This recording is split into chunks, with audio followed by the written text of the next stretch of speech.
I can send. Awesome. Thank you. Zoom does announce it.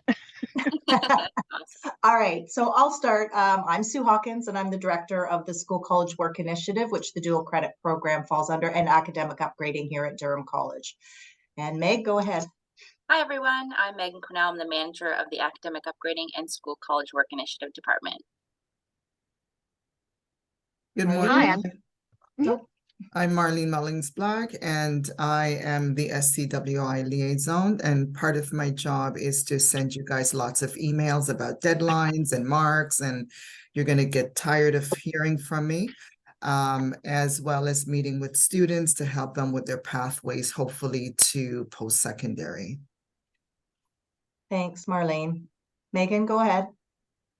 Hi, I'm Megan McCutcheon, and I will be teaching the Communications English dual credit.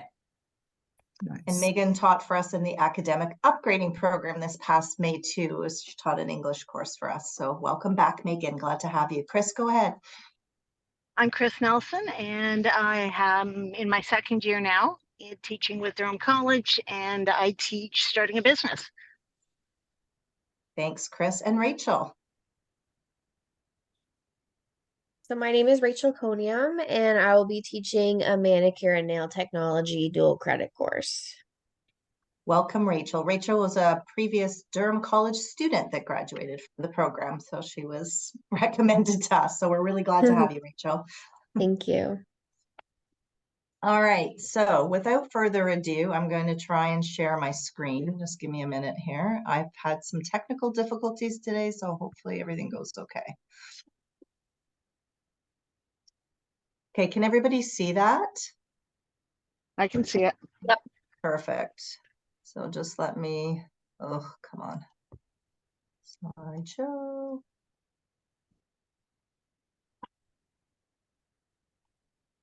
There we go. All right, here we go. So don't let the agenda scare you. I will try and go through it. You're going to get sick of my voice. I can't see everybody, so I'm going to ask Megan Quinnell to keep an eye on if anybody has a question, but just basically stop me if you do and put your hand up. There's a lot of important things to go through because this is a very unique program in Ontario. And so we want to make sure that you're well prepared, and we have a lot of resources and things where we'll send you a copy of this PowerPoint in a PDF format. But there's a lot of information that we have on a page, a course shell in DC Connect that's called DC Dual Credit Faculty Fall 2023. So we'll go over all of that, but we want you to know that you're supported along the way, and part of how we do that is to provide an in-depth orientation. So we're going to talk about the focus of the dual credit program, who our students are, the different types of dual credits, your roles and responsibilities, the high school teachers' roles and responsibilities, how you get paid, your contract, employment things that need to be ticked off before you start. We're going to talk about how students register and withdraw. We're going to talk about the opportunity for the off-campus dual credits that run at the high schools, their opportunity for them to come on campus and get a campus visit. Important dates. So we have a calendar of important dates for you to follow because we are different from post-secondary. We're going to talk about the DC Connect course shell, how you access it, where you find things, what your responsibilities are as far as that. DC Mail, which is my favorite topic, but anyway, we'll get to that. Teaching and learning resources to support you. The PASS, which is, don't ask me, I'll get to it when we get there, but it's a new AI feature in DC Connect where you can send academic notices to students who are falling behind. And I believe, do we have a session this afternoon at 1 o'clock? Yeah. With Brett Clayton in the Center for Teaching and Learning. If any of you are interested in signing back in, it's a great tool, but they do have other instructions and so on and so forth. We're going to talk about academic integrity because that's become quite a hot topic. And then we're going to have a little bit of time for questions and discussions.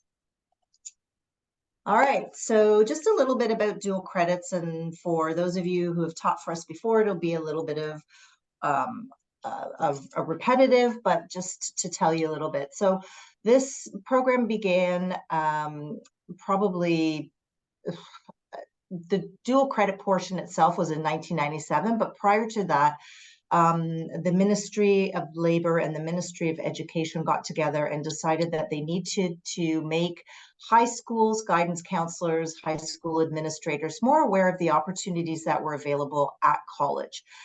With high school teachers and guidance counselors and everybody being university trained, there wasn't a lot of, at that time, wasn't a lot of knowledge being passed around about what was college, what were the benefits of college, who would benefit from going to college, all of those kinds of things. So they started out with activities and forums where they brought high school teachers, students, guidance counselors, admin onto campus to see what it would be like to be a student for a day. And we still are running those activities and forums now. So that's a big part of our deliverables each year for the dual credit program. And then in 1997, they decided, why not give high school students a chance to take a college credit while they're still in high school? This way we can get some new faces into the high schools. The college faculty can get students excited and re-engaged with learning again. They'll get a high school credit and a college credit, and hopefully that will propel them to transition smoothly into post-secondary. And maybe for some of those students who never thought that they would be successful at college, they can see that they've taken a college course and they're successful, and now they're excited, and maybe they'll want to actually move on into post-secondary education or an apprenticeship. So the focus is primarily on students who are disengaged from learning, who are underachieving, but with the potential to succeed. So right now, I think you could say that pretty much every high school student since the pandemic, sort of as we're moving out of the pandemic, really they're lost. They are finding it very difficult to transition back to post-secondary or to their high school education. During the pandemic, they didn't have to write a test. They were online, and half the time they just turned their camera on and were sleeping. So I think that they're really finding it difficult to re-engage. So having someone like yourselves coming in as a new, fresh face, something different, and the more that you can share your experiences and out work and how you got to where you are, the more excited they're going to become and the more re-engaged with education they'll become. That's our hope anyway. So that's just a little bit about the program. Any questions on that?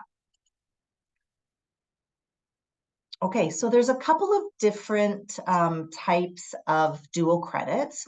One is the team taught dual credit. So Rachel, Megan, and Chris, you are all teaching a team taught dual credit. And what that means is that you have a high school teacher and you have the college curriculum, and they are teaching a curriculum which have some commonalities and which overlap. And so there is a need to meet before the dual credit starts to sort of talk about what are the things that they can take out of there. So for example, in academic communication essentials, which Megan is teaching, it's paired with English, ENG4C, which is a grade 12 English. So there's a lot of overlap between the two curriculums. So when you sit down to meet, the academic communication essentials is 42 hours, which is typically what most of our dual credits are. And then the high school has 110 hours. So basically what we're trying to do is remove overlap from the high school curriculum so that students aren't getting the same content twice. So there's a conversation to be had with the high school teacher about, okay, what can you remove from your curriculum because I'm covering this? And how can we make that sort of blend so that it's not twice as much work for the students? So that's a really important message for the students. This isn't twice as much work. It's not two courses where you're going to get, we've sat down, we've looked at the curriculum, and we've blended it together so that we're going to provide you with both content, and you're going to get 2 credits, 1 college credit, 1 high school credit. So we go in, we deliver our 42 hours. The high school teacher will take some of that 42 hours out of their high school curriculum, and voila, you have a dual credit. That is a team taught dual credit. All right. You can share, if you want, you can share evaluations or assignments and so on. So if we have a college assignment or a college assessment that is you're delivering, if the teacher wants to use those marks from that, they're free to do so. So you can just share the marks with them and they put them into their running marks for that particular student. But that's between, some do, some don't, and that's fine on either end. The high school mark could be different from the college mark. So because the high school teacher is still teaching their curriculum on the days that you're not there. So they could be successful in the college portion and not successful in the high school portion, or vice versa. All right. So that's a little bit about the team taught. Is there any questions on the team taught before I move on? Oh, good. Nope. Okay. So the other type is a college delivered, and it can be college delivered at the college. So sometimes we bus students in and they come in and they do their dual credit at the college. It doesn't happen that often, but we do have some. And then college delivered at the secondary school. So this is where students might be perhaps in a credit recovery course where they're working on a lot of credits all at once with a high school teacher, and we're coming in and delivering just simply delivering the college credit, all the assessments, all of the evaluations, everything, just 42 hours or 56 hours, and then the students get a mark. The difference is that it's coded on the high school transcript a little bit differently than the team taught. So the team taught would have, in the case of the academic communication essentials, it would show ENG4C, and then in the description it would say English dual credit, blah, blah, blah. When it's a college delivered dual credit, it has a special code that's created by the ministry, which ends in a T always. And that T is how we can decipher that it is a college delivered dual credit. In that case, the principal records the mark and the grades cannot be adjusted. So you would provide the mark to the high school teacher, who provides it to the principal. The principal goes into their secondary school record, and they put in the mark accordingly. Any questions there? Okay, so here's something that just came up again this year. So I've added this slide in, and it's one of those things where when you have a lot of hands in the pot, so we have high school teachers, we have guidance counselors, we have principals, we have superintendents, we have college faculty who are all involved in this program, and sometimes things get lost in translation. So truth or myth, any dual credit can transfer to any program at any college in Ontario. So think about the program that you're teaching. For example, Rachel is teaching manicure and nail technology. If Rachel is teaching manicure and nail technology and the student gets a credit for that, and they decide that they want to go to basic automotive at Durham College, can they transfer their manicure and nail technology course to the automotive at Durham College? Thoughts? I'm going to guess no. Right. Very good, Chris. No.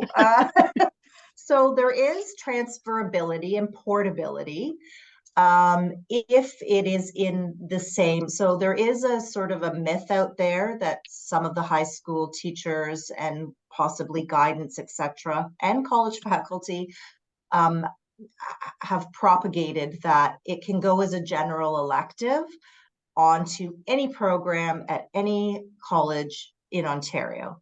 It's simply not true. The fact of the matter is that it has to be similar. So if it's not a gen ed course that you're delivering, and none of you are delivering a gen ed course, and then it means that they have to be going into a similar program at a college. So if they're taking automotive and then they go into automotive, as long as the course content and method of instruction is about 80, a number of hours, etc., is about 80% the same, they should be good to transfer the credit. If it's a gen ed, that one's a tricky one. Typically, they are pretty flexible about how they transfer, but the purpose of general electives is that they're supposed to be something completely different from what the student is studying. So they're getting this well-rounded education that the ministry feels they should have. So if you're in a PSW program and you took a personal wellness course, maybe that gen ed is not going to transfer over to PSW because there are some similarities. Whereas if you took starting a business, that would qualify as a gen ed. Okay. And Megan, I'm going to really throw you here. So communications. So this is a hard one. We have so many different types of communication at the college. Some are specific to business courses. Some are specific to just general education. Some are specific to working in the trades. So just because someone is taking academic communication essentials doesn't mean that it will transfer to any other communication. The same thing for psychology. We have many different types of psychology that are geared towards particular streams. And so if someone took an intro to psychology, it may not transfer to other psychology courses. So just mindful when you're talking or you hear your high school teaching partner talking about dual credits and transfers, be mindful of these. Now, you don't have to know all of this and everything. There is a handy dandy link to a dual credit transfer guide on our website. If the students or the teachers go on to this, they can look for their course and there's a drop-down list of all of the eligible transfer requirements at Durham College, and it will be different from college to college. So just being mindful of saying, yes, your college course may be able to be transferred, and there may be some mark requirements, like they may have to have 60% or above. So always good to check with the admissions department at the college that they're thinking of going to before they make any decisions or about transferring. So just, we don't want to get their hopes up. Yes, this can be transferred to anything, and then they get very upset when they can't transfer it.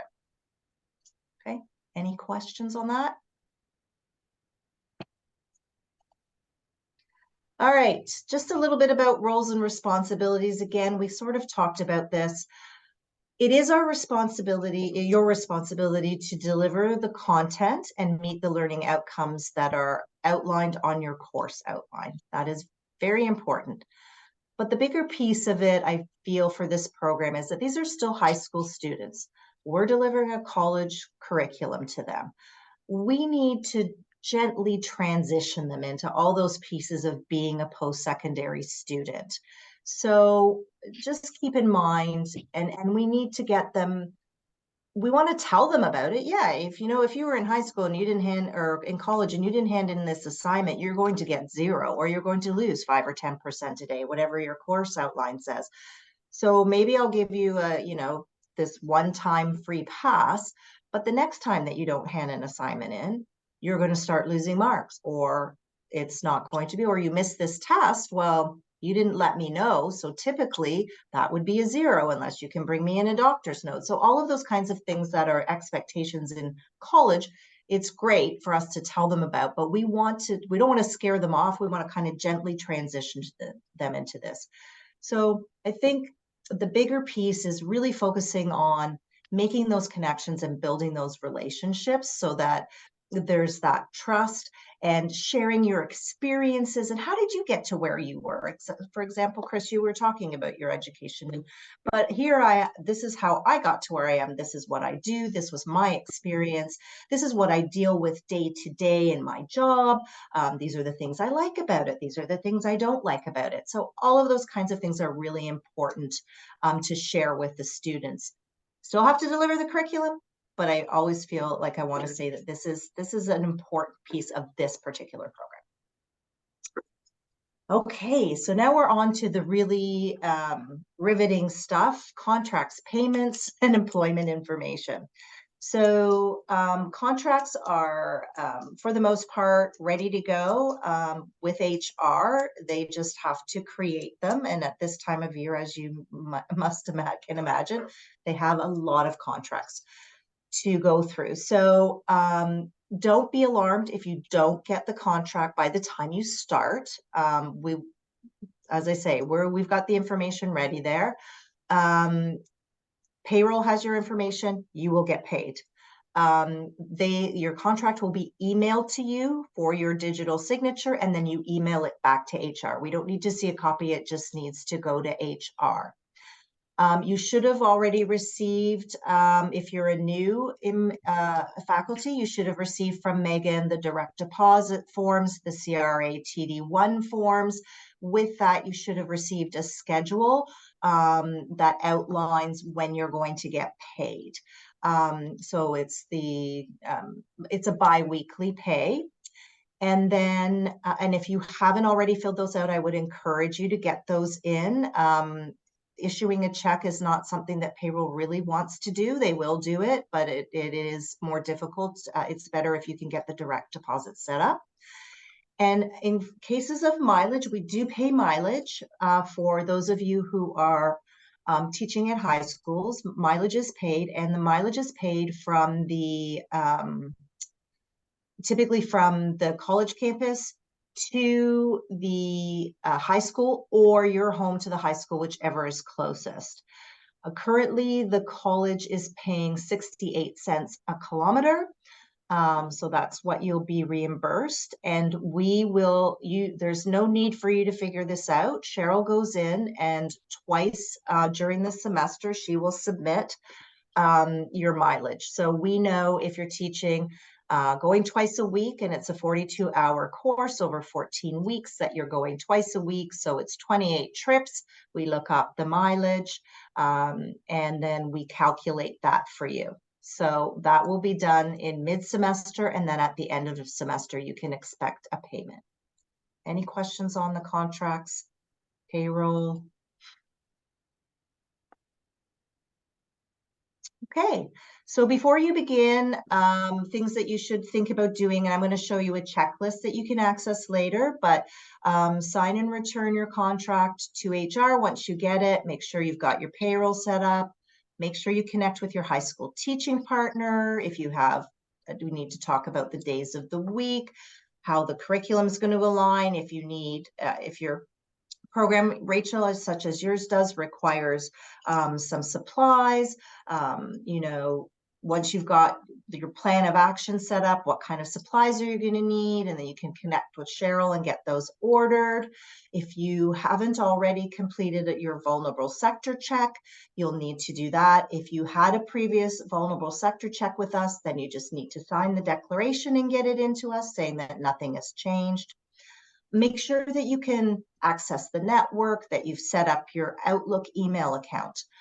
That is your Durham College email. So it'll be, you know, your first name dot last name at durhamcollege.ca. That is the email address that we will send communications to. So please make sure you check it frequently. Make sure you can access your DC Connect core shell. Make sure you set up your resources, your grade book, all of that kind of thing on DC Connect. And then there is some, for new employees, there is some legislative training that has to be done. And there is a link right here that you can click to access that. It's things like WMIS, AOADA, accessibility training, all of that kind of thing. If you've already done some of that at your current place of employment and you have those certificates, you can send them into HR. Otherwise, you complete them on this development platform and the information goes directly to HR once you complete each module or each legislative training that has to be done. There's no rush to get it done, but eventually they're going to come and tap you on the shoulder if you don't do it. So, questions? So how do we access that? So it's through this link here. Chris should take you to the to Brightspace. It's a section on DC Connect. It'll Okay. take you there, and then you log in with your 100 number, your employee Mhm. number, and you're just the same way you get into the network, same way you get into DC Connect, same way you get into your email. Okay. Okay. Sounds good. I can do that. And is the declaration there as well? I don't remember seeing that, but No, we you've can got my send you existing form. we can send you the declaration, Chris. Meg, can you That would make be a note? super. Yep, Chris, it should have come in your connection email with your faculty, but I'll resend it to you just in case. I don't remember seeing it. I might have missed it. I just noticed a request for the, if I could talk, I'd be deadly. I just noticed a request for an updated form, and you've already got my form. So if I can just do the declaration, that makes my life a bit easier. Perfect. I'll shoot it over to you right now. Beautiful. Thank you. You're welcome. Okay, so just a little bit about the course outlines.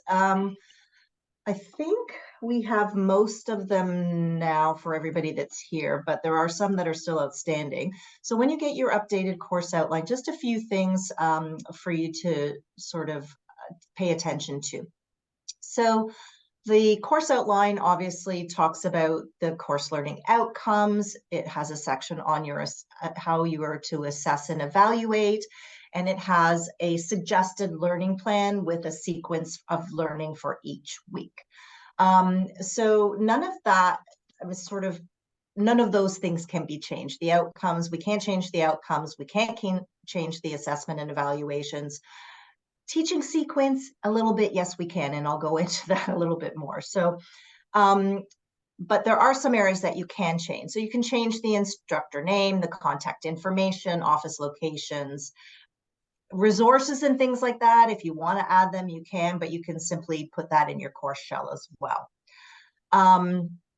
In terms of the sequence of learning, so if you're in a team taught and you're sitting and you're doing starting a business, Chris, and your teacher Nancy is covering a certain topic on let's say setting up a LinkedIn profile. I don't know, I'm just going there.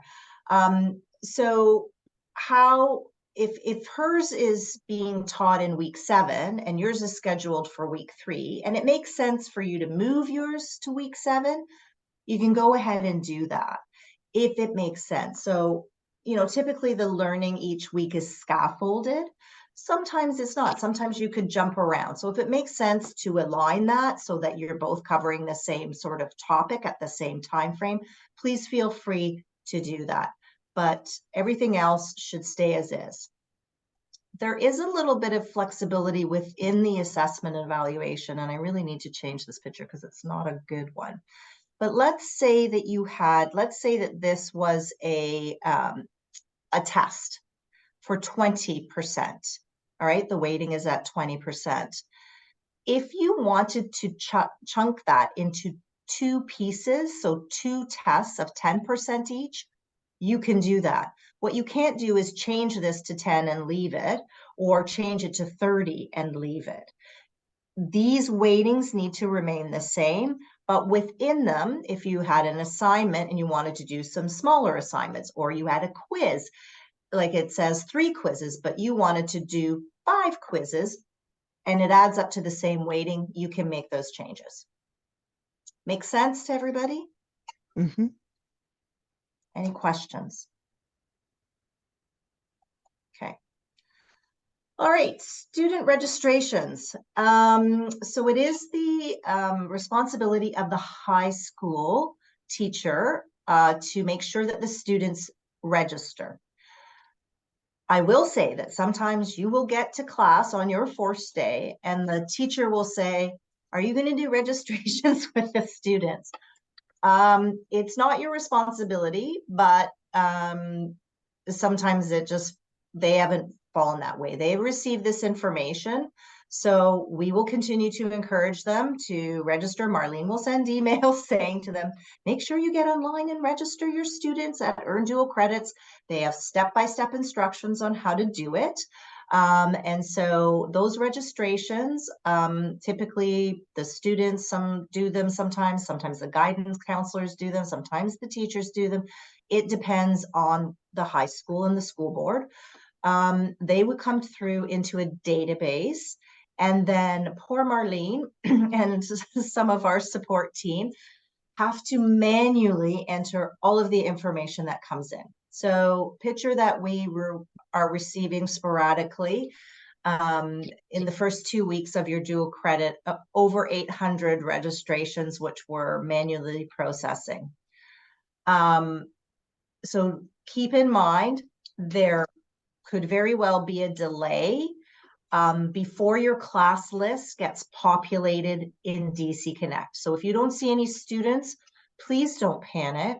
We're getting there, we're registering them, and it's not a live system. So if your teacher, let's say, did the registrations the day before your first class, and then you come in the next class, you should see the class list there, but you may not. We may not have gotten to the registrations yet, right? And then it takes another 24 hours for it to update. It's a nightly process that runs every night, and then the processes. So my best recommendation to you is in the first 2 weeks of your dual credit, don't rely on DC Connect. So if you were going to do quizzes, you were going to do something that was within DC Connect, try and have alternate resources available so the students can do it without having to access DC Connect. Does that make sense? Mm-hmm. Okay, great. Please confirm your class list once they're there with your teacher. For the most part, I will say 80% of the teachers ask the students to do the registrations themselves. And sometimes they just don't do it. So if you, in the first few weeks, can do some check-ins with your teachers while you're there, here's the class list I have today. Here's the class list you have today. Oh, I'm missing this student, and this student. Have they registered yet? Then the high school teacher can check in with that student and say, have you registered? Likewise, if you have never seen a student that's on your list and you've taught twice a week for the first 3 weeks, please connect with your high school teaching partner and ask about the status of that student. Maybe they dropped and they didn't let you know. They registered and then they decided they didn't want to take the course. Maybe they left the school. So these are important things for us to note. And we'll talk a little bit about the timelines for dropping students, withdrawing them, and so on and so forth. All right, give me 1 sec. All right, student withdrawals. If you have students who have never attended, they haven't logged in, you bring it to the attention of your high school teaching partner. Your teaching partner says, oh, well, they decided to drop the course. If it's within the first 10 days of the course, we can simply drop the student as if they never took the course. So it's something we can do on our end. So all we'll need is an email from you and the high school teacher, or the high school teacher to Marlene, to say, this student has never attended a class, can you please drop them from the course? If it's after that 10-day period, then we need an official withdrawal form, which I'll tell you where you can find that. So that official withdrawal form is typically filled out with the high school teaching partner will fill it out. If they can find the student and the student's still around, they can get the student to sign it. If not, guidance can sign it, or the high school teacher can sign it, a principal can sign it. So any one of those 3 things is fine. In a pinch, even the college faculty could sign it, but the preference is that someone from the high school signs it. And then we will withdraw them from a course. So a W will show on their student transcript. There are strict deadlines, and typically the rule of thumb is week 10 for 42-hour dual credits and week 14 for 56-hour dual credits.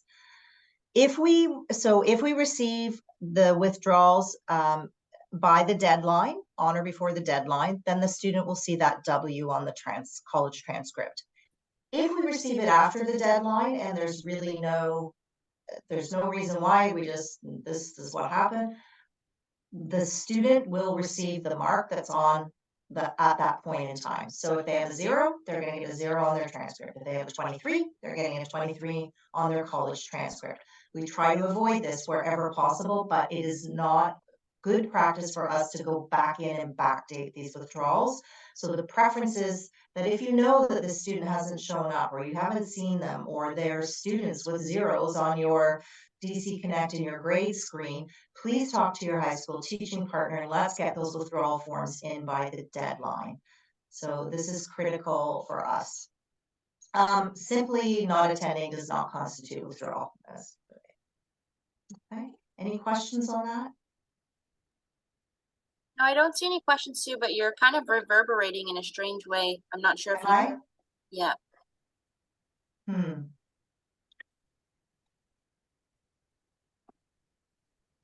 It was fine before. Something just changed in the last bit that you talked in your voice. Okay. Does it sound any better now? Nope. No. You sound like a robot. Yeah, it Okay, almost let sounds me- like you're like in an auditorium and you're like echoing. Okay, let me fiddle around for a second. Hang on.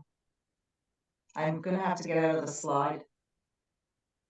Like we can still hear you and understand you, but Hang on 2 secs. I just wasn't sure if you maybe moved something or. Not a thing. Loving technology. Oh, sorry. Just trying to see if I can get into Zoom to, I think I have to stop sharing. Fix my mic here.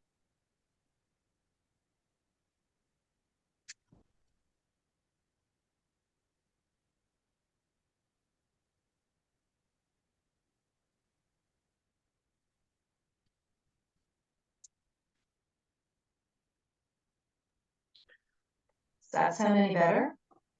No. Maybe try turning your mic off and turning it back on. I did that.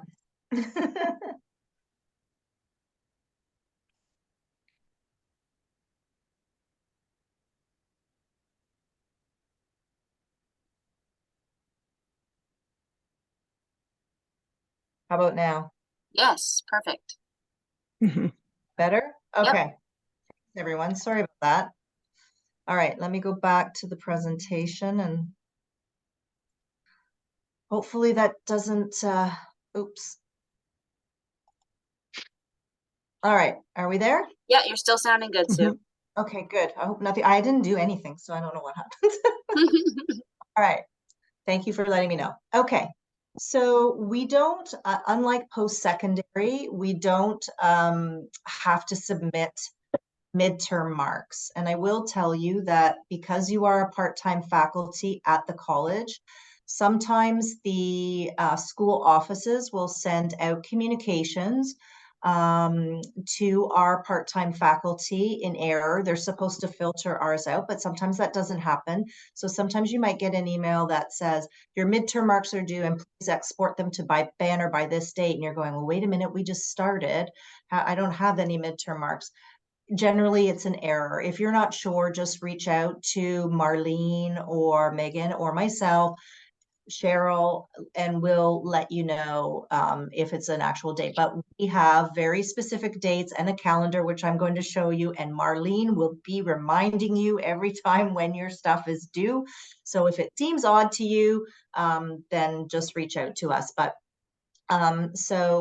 what we do instead of exporting those midterm marks is we just have a check-in with students. So we ask that your grade book in DC Connect is up to date at the midpoint, whether that be week 7 or week 14, depending on if you're a 42 or 56-hour dual credit. And so if you have students who are below 50% in that week, then we ask that you do an academic notice. Now, if you decide to use the new Pass AI system, this may be, you might not have to even worry about doing these academic notices. So, and basically what that is you fill out and you say, you haven't handed in any assignments, so I haven't been able to mark you on anything. So this is your mark at present. If you want to catch up, I will take this assignment or this assignment, whatever you think is fair, and we'll move on from there. Okay, so it's just a really good check-in point. The high school teacher is also attached to your high school or your DC Connect course shell, so they can view the grades of their students.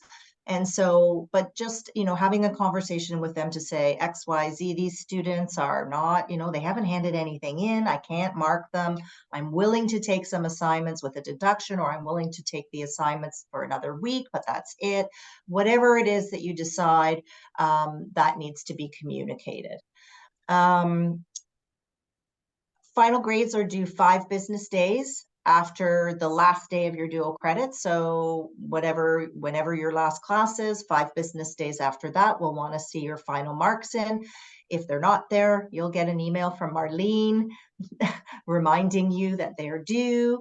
The final calculated grades that are in your grade screen need to be released so the students can see them and made visible. And there are instructions at this link. And then final grades are then to be exported to Banner. And again, there are instructions at this link and other places as well that I'll show you.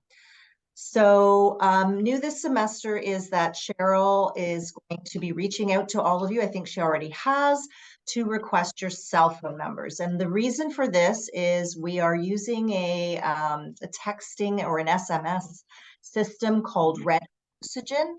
And this will allow us, in addition to sending you an email, to send you a text as well, to remind you about these important deadlines. Hey, the withdrawal deadline's coming up. Hey, your grades are due, right? So if you want to get those kinds of reminders, then please provide Cheryl with your cell phone number. And then lastly, something that we've run into over the last few years. So if you can think back to when you were a high school student, that's really hard for me to do, but if you can, Megan and Rachel, you might have. But if you can think back to when you were a high school student and you're in a course and you did one assignment and you got 80% on that assignment. So when you enter the mark in DC Connect, you entered an 80. And so right now you're sitting at, the student's sitting at an 80% and they're really excited. We did well. But then they don't hand in the next assignment. And so it's just left blank. And so the student still sees 80%. And then they don't hand in the next assignment. Oh, I'm 80%. I'm not handing in the next assignment. Why should I? I don't need to do that work. They're still at 80%. And then at the end of the course, they hadn't handed anything in or done any tests because they're at 80%. And then you calculate, put zeros in all of those blank spots, and now they have 20%. Ooh, what? I have 20%? Huge problem, and it happens all the time. Students will select what they want to do. They're very picky. They know how to work it. And so it's very important, if they miss an assignment, put the 0 in right away. That way it's a reflection. It'll reduce their actual grade based on the weighting of that particular assignment. Okay, so just a helpful tip. All right, important dates. We've talked a lot about this, so I'm not going to really, we'll just whiz by this and we'll look at the calendar later. I did mention as we were going over the agenda that students who are at the high schools taking a dual credit have an opportunity to come on campus and visit the campus.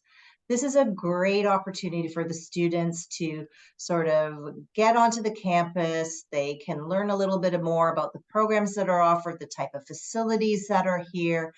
They can go to the Oshawa or Whitby campus, or the Oshawa and Whitby campus sometimes if you can squeeze it in.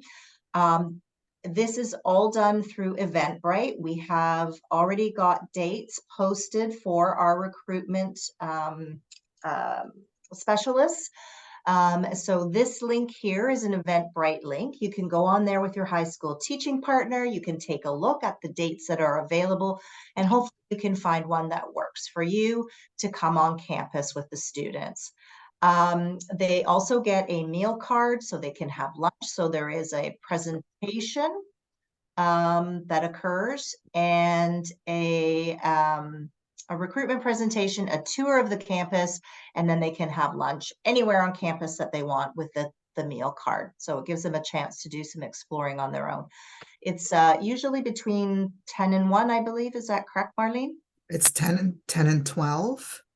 Between 10 and 12. Yeah, it's a 2-hour thing, and it is the responsibility of the high school teacher to book the bus. So this high schools get the funding. They should go to their school office, and the school office should be aware of how to book the school bus. Marlene, yes. And I just wanted to let the Durham College professors know that this link is also posted on the dual credit faculty page in DC Connect. So for some reason, if you forget how to get to Eventbrite between now and the actual date of the campus visit, you can always go back into your DC course shell, and it's going to be there permanently. Great, thanks, Marlene. All righty. Okay, so DC Connect. So we're going to talk a little bit about DC Connect and your responsibilities with DC Connect. So we already talked about making sure that everything was up to date in your course shell. Make sure your grade books are set up. The new outline is there. There haven't been any changes. Change any dates if you have a course shell that's been used before to make sure they reflect the current academic semester. And then it is important that you do an overview with the students. You don't have to tell them all about DC Connect. The more important piece is, what are you using on DC Connect? So what you want to do is sort of take them on a tour of the areas in DC Connect that you're using. So if you've got online quizzes set up, then you want to show them, this is where you're going to find the online quizzes. If you have discussion boards set up, then you want to make sure that they can see where they can access the discussion board. You want to show them where they can access their grades, where they can find the course outline, and where the content of the course is. But you don't have to do anything beyond that. Just show them what you're using and what you want them to be familiar with. This is a great opportunity for students to get familiar with a learning management system. Every college and university uses one. And so when we've heard from students that they're very grateful that they had an opportunity to learn a learning management system, they're all fairly similar, just how to navigate through one, because when they start college and they have 6 or 7 courses in a semester, and now they're trying, and every page is set up differently, and they're going, in the first 3 weeks, that's a make or break for some students. It sends some kids over the edge. So just, if you can use it, whatever you're using, just help them to become familiar with that. There is a great video, YouTube video that Durham College made, and it's a student talking to students, which is why I like it. So feel free to play that for them. There is also on the course shell page, their course shell page, there are also some links for students to videos that they can watch on how to access an assignment, how to hand in an assignment, how to access the quizzes, all of those things. So there's plenty of support for the students outside of you. You don't need to be a DC Connect expert. You just need to know where to steer them. One thing I would suggest is that you can set up the notifications for students or use the Brightspace Pulse. I encourage them to download the Brightspace Pulse mobile app. So a student can set up their notifications. I know this is probably pretty small, but where the student's name is, there's a little arrow. If they click on that, there is a drop-down box, and they can select notifications, and they can put in their cell phone provider and their cell phone number. Anytime you make a change to anything on the course shell, so that could be setting up, posting an announcement, it could be putting in a grade, they get a text saying something's been updated, and they can then decide whether they want to log in and view it or not. The Brightspace Pulse mobile app sets everything up so it looks beautiful on a cell phone, and they can access everything 24/7 on that. Okay. DC Mail, my favorite subject. So when the student opens up DC Connect, and this is what they see on their course shell, would it not make sense that this little mail icon would be where you would check your mail? I think so, but it's not. Rachel, do you remember from when you were a student at Durham accessing DC Mail? Yes, I do.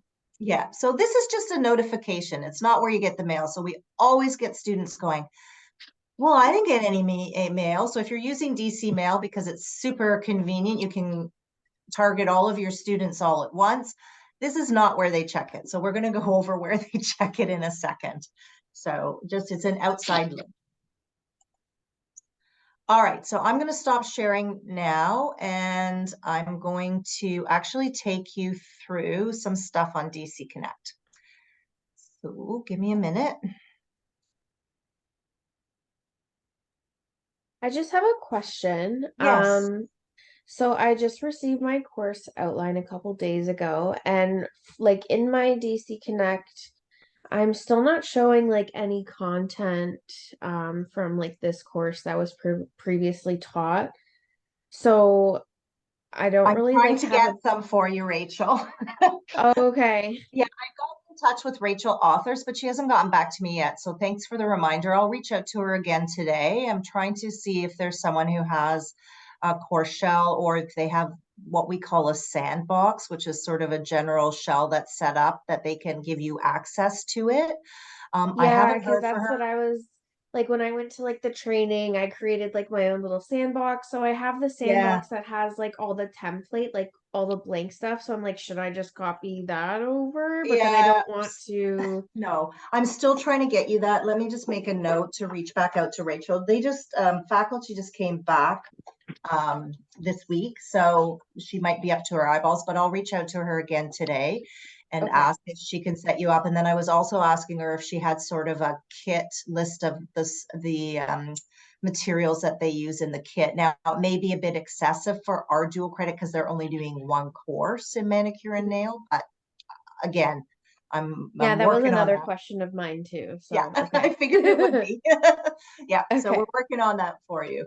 Okay, thank you. But great question. So, yeah. All right. So, oh, sorry, I got to move everybody because you're right in my way here. I'll move you over here. Okay. So the easiest way to get into DC Connect for students and for you is to go to the home page on Durham College, and then just by the little person here, you just select the drop-down box, and you'll see a link to DC Connect.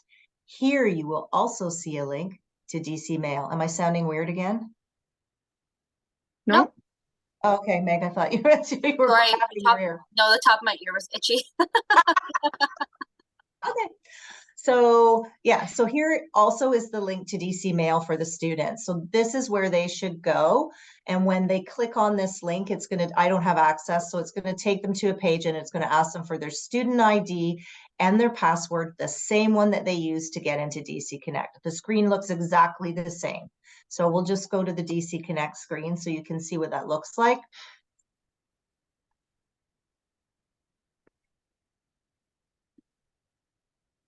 Oh my goodness. Okay, here we are. All the courses that you have, Sue, it's just buffering. I know, maybe that's it. They're supposed to be cleaning that out. Okay, so here is sort of the home page that will come up for you, for the students, for everybody else. Mine is crazy, so don't even look at it. But what you want to make sure of is, hang on, I'm going to move you back over here. Okay, so you want to make sure when you look at my courses here that you're in the right term. So, I mean, you could be sitting in fall 2016, in which case only those courses are going to come up. And you're going to go, wait a minute, I don't see my course. Or you do see your course and you pull it up and you see an old class list. So they're supposed to be cleaning out, I think from 2017 backwards, but they haven't done it yet. So just make sure that you're in the correct fall 2023 term, and that the students are in the correct term if they're trying to access it. And then you'll see a list of your courses, and you will see a course that you won't understand. This isn't my course. I wasn't contracted to teach dual credit faculty fall 2023. This is actually a resource for all of our dual credit faculty. So I'm going to open it up.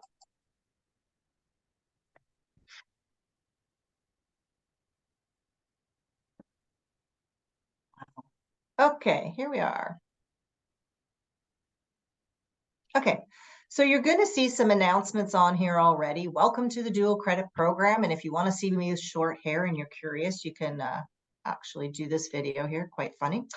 And then Marlene posted about the campus visits. So there's the link again to the Eventbrite if you're not sure, and how to do that. But the meat of everything, so we will post things here on a regular basis. For example, Meg and I were talking yesterday, we were at our faculty departmental meeting, and they talked about a new tool and resource, teaching resource that they have called Connect or something like that. Anyway, it's for group projects and presentations and for peer evaluation. Very cool. So we're going to put it up there. If you want to use it, great. We're also going to put information about generative AI and things like that. So throughout the semester, please check it. We'll also send emails and remind you about these things, but this is good. But the bulk of everything here is in the content.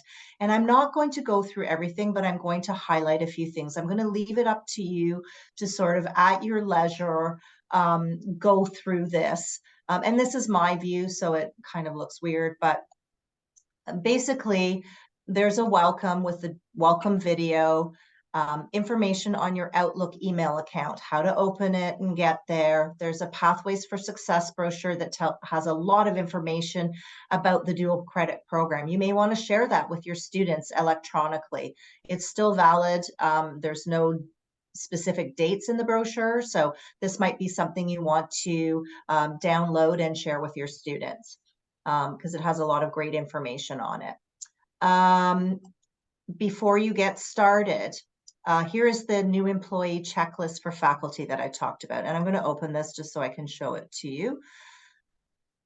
So when you open this up, you have an opportunity to download this. And you can go through each area and check it off. Oh, yes, I've submitted my vulnerable sector check. Oh, I'm going to be absent. I called Megan, or I know that's who I call. Oh, I reviewed my course outline. Great, right? So you can go through this and you can check it off. So these are all, there's links to the legislated training, the fire alarm procedures. If you're not on campus, it's not really going to help you, but all of this stuff is here for you. So if you have a moment, I would suggest that you can go through that.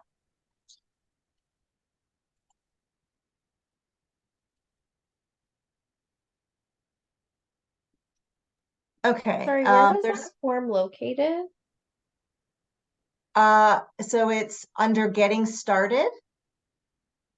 Okay. Which is a module, and then it is the new employee checklist for faculty. Okay.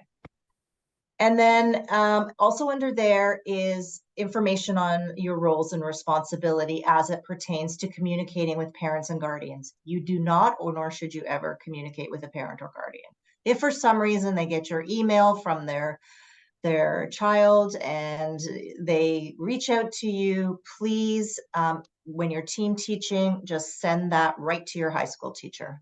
The high school teacher is the one that is the conduit and is responsible for all the communication between parents and guardians and the students. It talks about if you're going to be ill, it talks about student safety. So that's more for students who are in, let's say, an automotive course and they're working with equipment, or a hand tools course where they're working with tools. Rachel, maybe they might get a hangnail or cut themselves with the file. I don't know, but typically students wouldn't get injured in a lot of the programs, but there's information on that. Inclement weather, we could hit this. If there's a bus, this will show you the different bus routes and where you can find information on if they've been canceled. And if they have, then you might want to connect with your high school teaching partner, because if most of the students are bussed in, then you don't need to, maybe you shouldn't be going in and you can make up the day on another day. A little bit about confidentiality and managing student information. So this is all things that are within there. There's a section on contracts and the payroll information, the mileage, the legislated training. Again, you're going to find the links and the forms here in this section. Important dates. This I'm going to open up. This is the calendar. I suggest you download it. So when you open it up,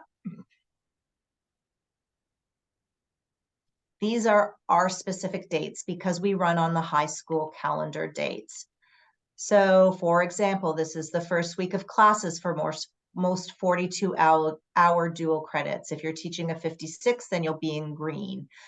It talks about the last day to drop and delete for dual credit hours. It talks about in progress marks. When are they due? They're due that week.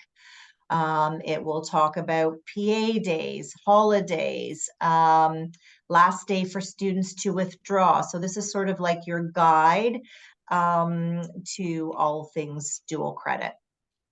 Okay.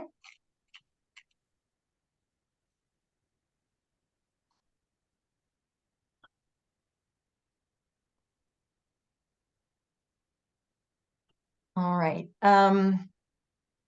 There's information on the student registrations and withdrawals. Again, you'll find forms here, information here on all the things that we went over. DC Connect overview. Here you are going to find the first time student login. So if you get to your class and the high school teacher has not logged into DC Connect with the students, and I mean, maybe they haven't because their registrations haven't gone through, but if they have, there are instructions here. They have beautiful pictures, everything is here. So there's instructions for how to find your class list, how to copy course components over, how to post announcements, how to manage, how to do assignments, create and manage your assignments. Sorry to interrupt. Yeah. Sorry, I don't have this showing up on my DC You don't, Connect. Rachel? Okay, so No. chances are that you haven't been added yet manually, so I'll get Cheryl to add you manually next Okay, week. thank you. Megan, do you? Or do you know? I believe Yes. I do, but sorry, wrong Megan. Oh. I have access. Yes, I have access as well. Yeah. Okay, good. Yeah, Rachel, maybe because we were waiting for your banner ID and things like that to come in. So yeah, we'll get you added on. Okay, and so then those are PDFs instructions, but there's also video tutorials here that you can access. Okay, and it's for the most commonly used tools within DC Connect. Information on grades, again, we talked about the in progress marks. There's more information here. There's information on the final grades, all of those things. The visits, here's again, where you can find the link to the Eventbrite that Maureen talked about. So if you go into College Visit, it'll bring up a page and it'll have the link for you again, and it'll tell you how to go ahead and do that. Every form known to man is here. So if you can't find it anywhere else, find it under forms. So an expense form is here if you need it. The request to withdraw form, the offense declaration, Chris, that you were asking for before, it is here as well.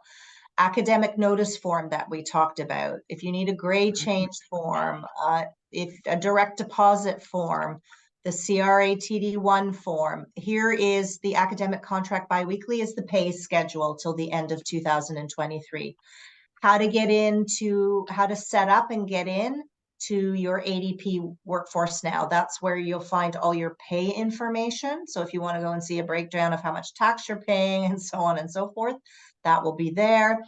An academic integrity alert, which we'll talk more about later. If you have a student who needs to change their name or their gender, a form is there. So all those forms can be found in a central location. Printing. So if you want to do paper copies of something and you need a large amount of printing, you can ask your team teaching partner. Sometimes you can use a photocopier at the school. If that's not the case, you can send jobs to the print shop here at Durham College. And when you open this up, what you're going to see is instructions on who to email, the account code, so it gets charged to the dual credit program. But then you're going to have to come to Oshawa or Whitby either to pick it up. So just a little bit about printing. What else? Some teaching and learning resources. So a little bit about course outlines, more about lesson plans, active learning, assessment and evaluation. And Rachel, you would have gone through some of this because you went to the part-time faculty training. So some of it may be, you know, you've already gone over it, but for some people you might want to just take a look at it and make yourself familiar with it. And then contact information. So here you have all of us, the dual credit team. When you open that up, it'll have our email address and our extensions. Technical support. So you will have students who will have issues with logging into DC Connect for the first time. If they've taken a dual credit before, they might have a password they don't remember, it needs to be reset. Or their account has become inactive and it has to be reactivated by IT. We can't help with those sort of issues. If they put their birth date in wrong, that's another thing that happens. So, you know, those are the types of things that you want to call technical support for, and typically they'll want to speak with the student. And then the Center for Teaching and Learning. So as Rachel can probably attest to, they are an amazing, amazing resource to have. They run PD throughout the semester. You can book one-on-one appointments with them if you need support. If you want to use tech ed in your class and you're not sure what the best educational technology is for you to use for what you're trying to achieve, they can help you with that. If you want to record a video and you're not sure how to do it, they can help you with that. If you can't figure out how to set up your grade screen or you're not adding up to 100, connect with them. They can walk you through it. They are the experts. They have information on teaching strategies. They have information on academic integrity. They have information on generative AI. So we're going to, honestly, they are absolutely fantastic. So please reach out to them if you need any sort of support whatsoever. There's information on the Brightspace Pulse mobile app and also Office 365. So all of you have Office access to Office 365. There are instructions here on how to access that and how to set up your multi-factor authentication, which is now required for Office 365. So that's kind of that piece of the course shell, I'll call it, for faculty. Any questions on that? We're almost done, I promise you. Okay, just going to finish off by having a little quick discussion about academic integrity and generative AI, because this is a really hot spot. Okay. Okay, so that's all right. So this afternoon we are providing some training. If you can actually walk through it with Brett, it's between 1 and 2 and the Zoom link is here. If you should have already received it, but if you didn't and you can't locate it, please ask Megan and she'll resend it to you. This is the Performance Alert and Support System. Eventually I'll learn this. It's a new system. It's generative AI. And it's actually a piece that you can bring into your course shell. And it's designed to provide early academic interventions for students. So it's automatic. So if you have a student who is at week 7 who is falling behind, it'll automatically generate a letter to go to them or an email to go to them, and it'll either be yellow or red or green or whatever. So it'll talk to them about their academic status at this time and things that they can do to improve it. It is, if the emails are pre-populated, but you can tweak them to make them your own, however you want to set it up. So if you have an opportunity today, it's a great opportunity to help get this set up. But you can also, they're offering training at other times. If this is inconvenient for you, you can check the PD calendar on the Center for Teaching and Learning website, or you can request a one-on-one with somebody. So a little bit about academic integrity. So each semester, we always have instances where students have engaged in plagiarism. So we want you to have a clear idea of the process if you have this happen with a student. So if you do, this is a really great little flow chart. I'm sure, I don't know how well you can see it, but if you suspect a breach of academic integrity, the first thing to ask yourself is, are you sure? So if you aren't sure, then you can message the manager of educational development at this email, and they will get back to you and walk you through ways in which you can check to see if it's actual plagiarism. If you are sure, absolutely, this is plagiarized. Maybe you're familiar with Turnitin, which is a resource that you can use. And yes, it's confirmed that there's plagiarism. Then here is the process. You reach out to the student, and there's an email template you can access that is already pre-populated. You can tweak it to make it your own. If the student is willing to meet with you, then you go down here. Yes, then you meet with the student, and there's even a conversation template and tips for you about how to talk to the student about it. And then if you do determine that yes, the student has confirmed, yes, sorry, I did, but I didn't know, whatever the time it be, then you write up an academic integrity alert, which you can find in the form section on your on the course shell, the dual credit faculty course shell. If the student is saying no, I'm not willing to meet, then you send out an academic integrity alert, and there's an email, a template for that. Okay, so very clear process on how to proceed. In terms of the penalties for the breach of academic integrity, that can differ. So typically we would leave that up to you and your high school teaching partner if applicable, but really we're trying to teach the students, and I can tell you that our post-secondary students, the deferral most of the time is for the first breach is to have them complete the Student Academic Learning Services, SALS, has an online, so when they log into DC Connect on their course shell, they will see a self-registration link. They can access the SALS integrity module on that self-registration link. They register in it, it takes 2 minutes, and you have them complete that module. It spits out a certificate at the end, and you ask for proof that they've completed it.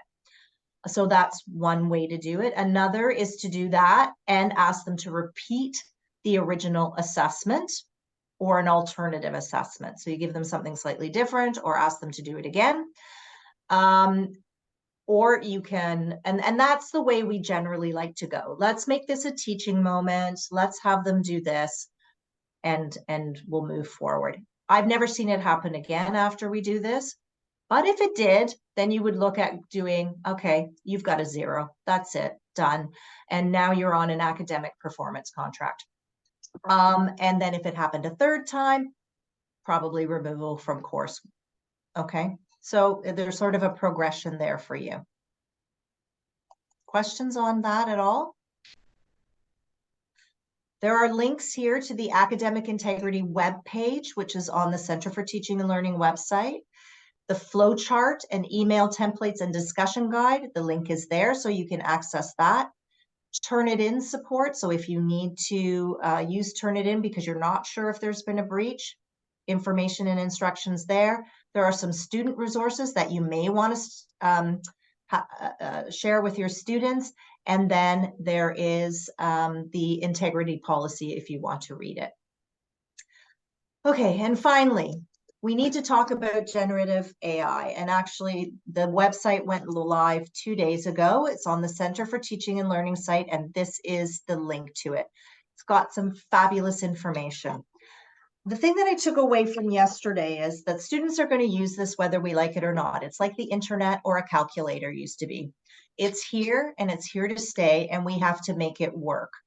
So what was strongly suggested, and what we'll be sending more information out on this, but what I would strongly suggest to you is to have a conversation with your students about plagiarism and about generative AI. What do they think it is? What do they think it's good for? Is it cheating?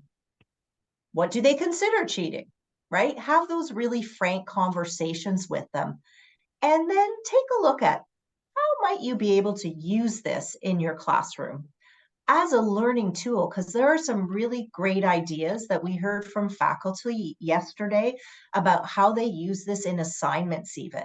So yeah, if you're doing academic communication essentials, generate something.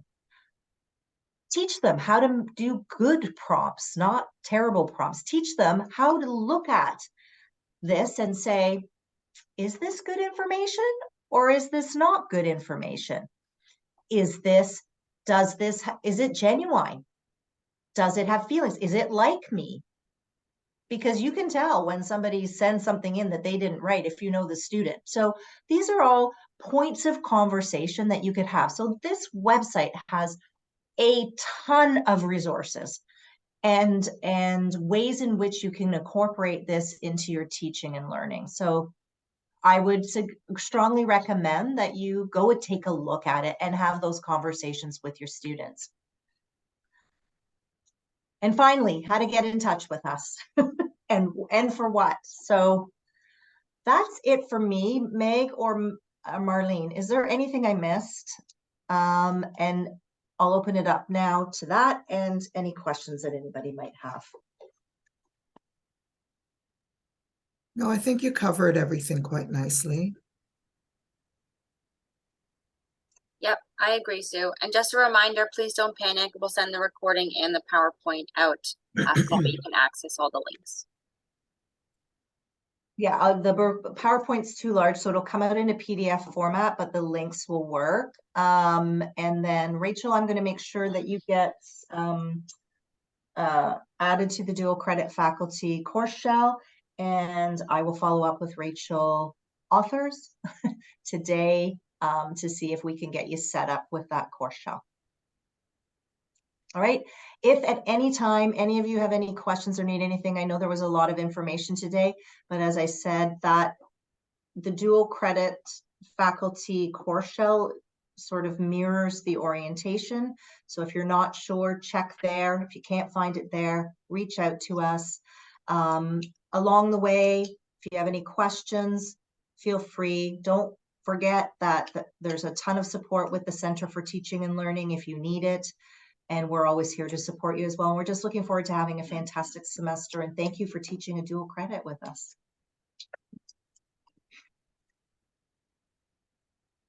All right. Sue, thank you especially for the information on AI. That's something I had a question about in something that came up last year, and I talked about it with my teaching partner, but I'm really glad that we have resources for that.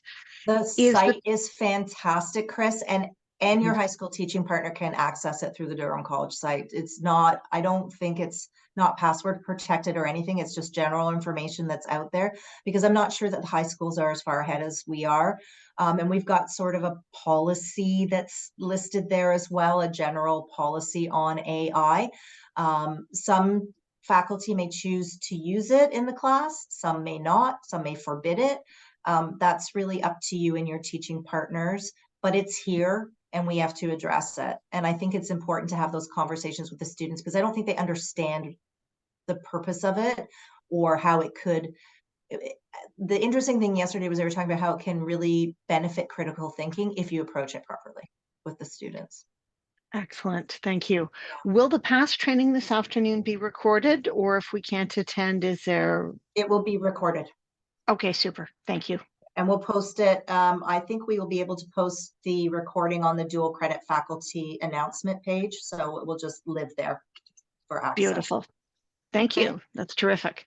Great. Thank you so much. This has been really helpful, this training today. So thank you all. Good. I'm glad you found it helpful, Megan. Thanks for coming, everyone. Take care. Enjoy the rest of your day. Thank you. Bye.